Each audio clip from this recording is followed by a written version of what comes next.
Now it's my pleasure to introduce today's program. It's brought to you by William Taylor.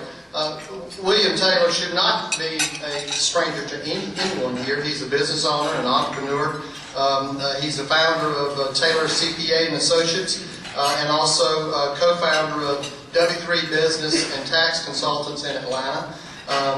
William and his wife Joanne, they also have formed a company called Blue Holdings LLC. It's an asset holding company. They hold commercial rental estate, real estate, residential securities, and such. Just a few things about William that, on a personal note, he still holds the high school record for the high jump for Class A in Louisiana. He was named Track and Field Athlete of the Year in 1989.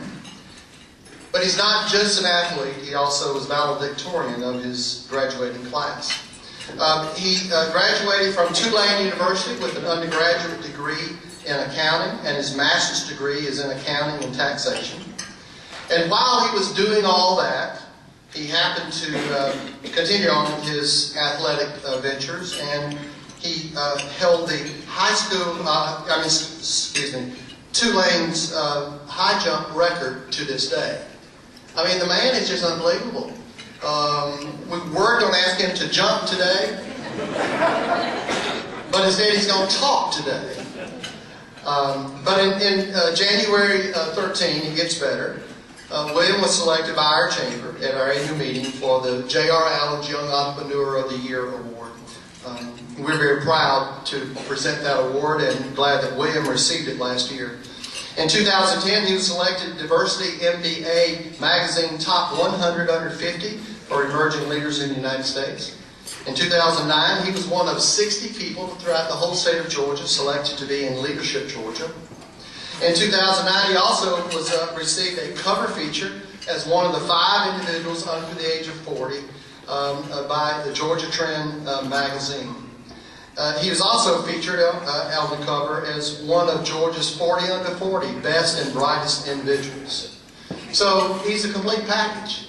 He's got it up here. He obviously understands what it takes to be successful. He's very involved in our chamber. He's on our board, and we thank him for that. He has taught some classes for us. He also teaches other classes on small business operations and entrepreneurship.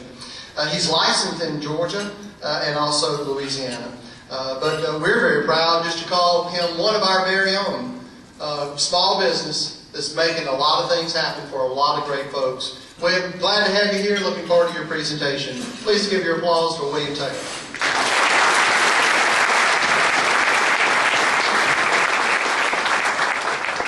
Good morning. I'll try to get through this. I appreciate you guys inviting me, and I appreciate the support. Thank y'all in advance for listening.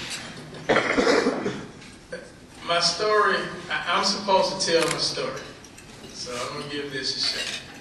Thus far, I can say that my story is the high jump event in track and field. For those of you familiar with it, the high jump involves 8 to 12 steps where you actually form a letter J. And as you get into that curve, physics and gravity and all that stuff is making you want to do something you can't do. And at that time, you vertically jump straight up in the air. But while you're in the air, you have to make a horizontal transition to get over a bar. That vertical jump requires brute strength. But the horizontal positioning, I would call a graceful transition. So the high jump, as compared to my life, I would say it's symbolic in that I've been using brute force and graceful transitions to clear barriers my entire short life. I'm from a small town in Venice, Louisiana. It's a fishing and shrimping community. I grew up on a shrimp boat. It's also an oil and gas community, but it's the lower paying end of oil and gas, not the suit and tie, stock dividends, and all that good stuff. I had the privilege of experiencing both, so I always had fresh seafood that I didn't have to pay for. But I also learned the value of hard work the value. I learned the bad side of being paid low wages and not being appreciated, because that's what happens in that part of the oil industry. My early life, I guess, would be considered the brute strength portion. I was a hard-working kid, an A student, and a award-winning trumpet player. But the trumpet won me favor among teachers, but not the girls, so it disappeared. And I actually am looking for someone now to give me a refresher course, because I've got the girls, so I need to start playing it again. Fast forward to 8th grade, because that trumpet stuff was prior to 8th grade, even though I was in the high school band. I had surgery on my hip in 8th grade. I only went to school 28 days, my 8th grade year. The rest of that time I was either in bed or in a wheelchair. I had a growing disorder. For some of the docs, slip capital femoral epiphysis of the hip, something like that, where I was growing too fast and they had to perform 2 surgeries to stop me from growing. So I've been this height for quite a long time. I would have preferred to be taller, played in the NBA, but it didn't work out that way. The doctors told me that I had a 20 to 30% chance of ever competing in competitive sports, which caused a problem that day. But my grandmothers, who are very important in my life, told me that they're going to do their job and fix you. The competition part is up to you and God. So y'all have that discussion when you're ready. And that meant a lot, because I had their support. Fast forward to 10th grade, I'm a spectator. One day I'm sitting in the gym. I decided, let me walk on the basketball court and just see what's going to happen. So in between pickup games, I walked out, stared at the rim, decided to give it a shot. I jumped up. Next thing I know, I'm hanging on the rim. So now I'm deciding, how do I get down from this thing? Because I didn't want to hurt my hip. I didn't want to go through what I had gone through again. I talked to it with my family, and I was like, I want to play sports. And they decided to support me on it. So the next 2 years were like a positive blur. State champion in the high jump. I led the state in block shots in basketball. I sat at a meet of champions, which involved 10 states, where all the state champions came together to decide the true champion. I took that too. So the transition was good. But what I also want to say, track and field had become my promised land. And the high jump was my path to the mountaintop, so to say. But behind all that, academics provided the fuel I needed to travel that path. So from that standpoint, I was an A student. During that time, I developed a passion for accounting, and I closed that out being valedictorian in my class.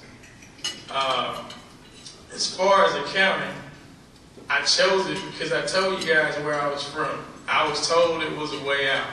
No one talked to us about physicians, dentists, attorneys, architects, engineers, bankers, none of that stuff.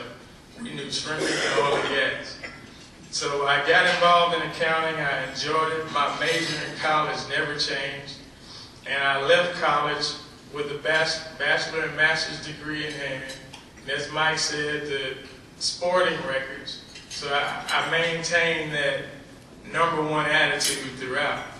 And when it was time to go get a job, I had 17 job offers, but at the time, Arthur Anderson was #1 in the world in the accounting and consulting profession. So I decided to hold out because I wanted to give it a shot at #1 one more time. And they came, and I took it. I spent 3 years there, and then decided it was time to step it down, and wanted to come to Georgia and come to Atlanta. I hadn't really heard of Columbus. My bosses at Arthur Anderson said, no, we got you. We're going to send you to Columbus, Georgia. There's a great firm there called Robinson Grimes, and we've already made the calls. We want you to go there. So I was guided here. I'm happy I came here. As you can see, I haven't left. Moving on to the firm, Well, at Anderson and Robinson Grimes, I learned an awful lot. And I appreciate both of those organizations for what they did. And Anderson is now Accenture, so it's still here, for those of you who know about the Enron scandal. My firm, Taylor CPA, we currently employ 14 people. We have 2 offices. The initial goal was to get to 20, and we're headed there. I wanted a 20-person firm with 2 to 3 owners, and just wanted to find a niche so we could blow it out the water and just keep people happy. We provide services to families and businesses. We want to touch people year-round, so we don't have many clients that we see once a year, because our firm, we want to be involved. And with businesses, we want to be able to touch the owners, and that's twofold. We want to help the business chart its course, but we also want to help the family enjoy the fruits of their labor while they have it and when they get rid of it or sell it or hand it down, not just at the end, which I often find a lot of people have to wait till the end to enjoy something if they're not doing it right. Our core market has been working in licensed professionals. So if you're in management or an executive at an organization, we're your firm. If you're running a business and you want somebody to work with, we're your firm. And as I say, our core group are licensed and working professionals. Physicians, dentists, attorneys, insurance agents, architects, engineers, other service providers. We're here and we can help. Our growth has been organic. We've grown 1 client at a time. And we continue to grow. We're getting a new client almost every month. And that has not changed. We have clients in about 17 states, which has fueled our growth. And what that has allowed us to see is we can see firsthand how jobs and businesses can be booming in one city and suffering in another. And the fact that we've kind of diversified, we haven't really seen any downtimes in the firm. On a daily basis, we aim for efficient processes, delivery of comprehensive products, an error-free environment, and a satisfied client. We advise clients on a concept that we call W3, which is the name of my Atlanta organization. The W3 stands for Wealth, Worth, and Wellness. And we believe if you're physically, spiritually, and financially well, you will gain social and financial net worth. And as you increase that net worth, the wealth is automatic, whatever your definition of wealth is. And in my firm, wealth is not having money. Wealth is having something other people are willing to pay for. So it results in money. That could be intellect, it could be assets, it could be an idea. But you're worth something to somebody that they're willing to pay you for that situation.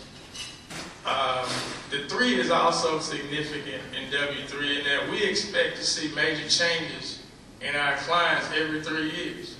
That may be marriage, it may be children, it may be starting a business, and now the goal is to get the salary you left behind on the job in the business so that you're back equal with the opportunity to do better. Once you're doing that, we want you to fully fund retirement. Once you've got the salary, you're funding retirement, we want you to buy the building. And because we believe if you sit there long enough, you need to own it, wherever you sit. And if it's a corporate situation, you go out and buy yourself some apartments or a rental property or something, but you need to own something. Our vision is simply stated in our slogan, which is your growth, our inspiration. It kind of speaks for itself. And we just want you to be in a better position today than you were yesterday. My role in the firm has probably been more of the graceful transition part of the high jump. It's always changing. We started with 2 people, and we all did everything. Each time I find myself working till 1 or 2 in the morning, I knew it was time to add a person. As I began managing staff, because we were growing, I wasn't able to get my work done, so it was time to add another person. And I found my wife, My girlfriend, who became my wife, wanted to spend more time with her, so it was time to add another person. We had children and I wanted to spend time with them, so it was time to add another person. Now I find myself in demand a bit for appearances, speaking engagements, needing to represent my firm. We're pursuing larger revenue generating clients because we're out there. So now I need somebody again. So we're adding another person. And it's been a great run. And from a strategy standpoint, we ask clients to help us identify new clients because we figured a good client is going to, in most cases, associate with somebody who's just like him or her. That has worked for us about 80% of the time, so I would consider that a successful situation. We educate clients on simple items so we can move on to more complex items. The process there is the thought is if we educate you on the simple items that some people won't do, then we can move on to more meaningful items that contribute to your wealth creation process. And in a lot of cases, I'm in business. Those more meaningful items mean more meaningful money, and we appreciate that too. We stress ownership again. I just want to reiterate, everybody should own something. And if you can own it outright, that's even better because you have to answer to no one. We practice what we preach. Our clients are accomplished people, and most of the strategies we suggest to them, if they ask us if we've done it, most of the time we can say yes, or we're trying to get there to be able to do it, because some of our clients have a lot of money, so I can't do some of the things we recommend to them yet, but I'm getting there. We give back. We give scholarships, we have paid internships, we do track and field camps where we invite 8 to 10 kids to give them personal attention versus 200 kids and giving them 10 minutes apiece. So we spend time with them. We buy uniforms for high schools. We send kids to band camps because even though I left it for the girls, I still enjoy bands. I think the best thing we've ever done is we give high school kids $5,000 to run their own business for a year, and our firm becomes their advisor. And we've had some very creative kids out there. Some wouldn't show up for work, but they sent other people when they paid them less than they were getting paid, so you can't get mad. Some of the lessons that I've learned in my firm, keep God first, because whether in good and bad times, I need somebody to talk to that's going to listen. Never forget about your spouse and your children. In my case, I created their positions. I asked my wife to marry me. We decided to have kids. So the last thing I want to do is use the business to ignore them. So I keep them involved. I've learned that nothing stays the same if you start out with a goal. Because when you have a goal, you always have to adjust. Win early and win often. It prepares you for the response you will need when you lose. And it also gives someone something to talk about when your name comes up and you're not around. I've learned that rumors spread faster than the truth. So I push those distractions to the right and left so that I can continue to focus on what's in front of me. I've also learned that everybody can't own an organization. Everybody can't be an executive. So take advice and guidance from the right people. Offer critics who always know what's best for you, but they haven't done it. Offer them the opportunity to be your competition. Say, hey, go out and give it a shot. I mean, put them in the game, and that way their advice will be more meaningful. Always do better and never rest on yesterday's outcome. In our firm, we continue to educate. We improve our company. We improve ourselves and our overall situations. Our staff members have done everything I've mentioned. We volunteer, we join gyms, we accumulate assets, and we try to motivate and support people. As a leader, practice what you preach. what they'll see is what they'll be. That's not just applied to kids, it applies to grown folk too. I lead my firm by example, which also shows my commitment to clients. I'm a CPA. In addition to my master's degree I already have, I just completed a 17-month program at University of Georgia in finance. I studied for and passed the CFP exam this past November, and this month I received my PFS, Personal Financial Specialist credential from the AICPA. So we're moving, the firm's moving, and I'm moving. My final lesson is to say stay focused even when the focus drops below 100%. Over the last 2 years, a lot has transpired for me personally. Some of it I just explained. But our organization has produced record revenues. So we're not distracted. We're not confused. We're really very committed. This community never has to worry about me feeling like I've done enough. I may come from a shrimp boat, but I'm motivated never to work on that boat again.